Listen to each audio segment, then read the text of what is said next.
So the randomized block is the next design I want to mention. The whole idea of a randomized block is to take spatial variation into account. So I now want to screen cultivars for, what disease is this? I think I've seen it somewhere. Can't remember. Huh? I thought it was ergot, sorry. Okay, and I want to screen cultivars for resistance. I have 20 cultivars. I'll put them in a trial of 3 replicates in a randomized block design. Now, what am I trying to do with a randomized block design?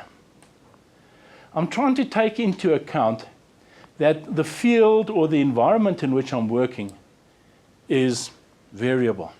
There might be a slope. You mentioned the other day that you got dips and valleys in your field. There might be drainage problems, more water retention there, drier here. There are things that we cannot control when we have to do a field trial. Okay. And the whole idea then of a randomized block is to take into account spatial variation.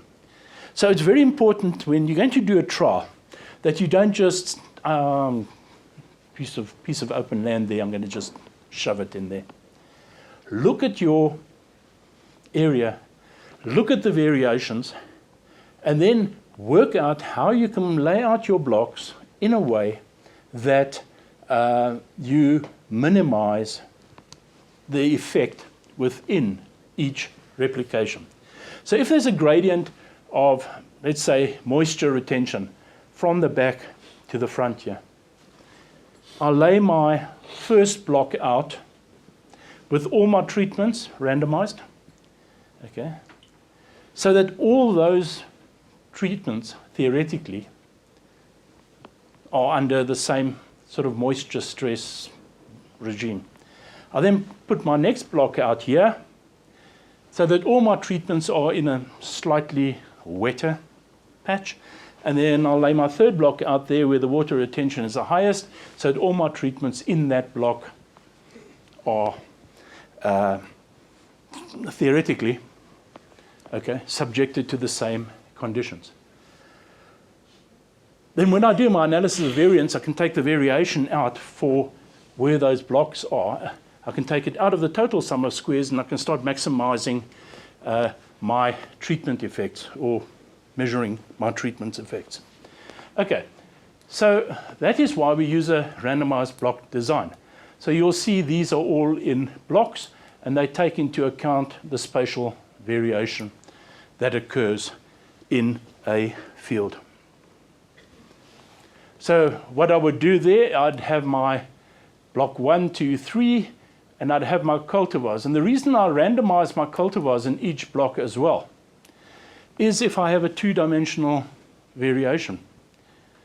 If cultivar number 1 is always there and cultivar number 10 is always here, and I do the same in that block, and I pick up differences in the cultivars, is it because the one was at the top of the slope and the other one was at the bottom of the slope? So we randomize it as well to take in, so we have the blocks and we have the randomizations to take into account that variation.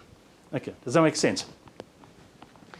Right, so we have randomizations within blocks and across blocks. It takes into account the spatial variation, and basically every entry is given an equal opportunity to respond to whatever the treatment is. Okay.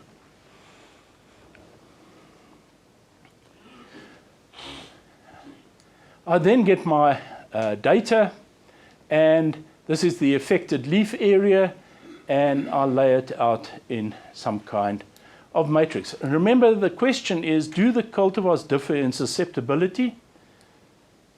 Is there spatial variation as well? But the primary question is, do they differ in susceptibility?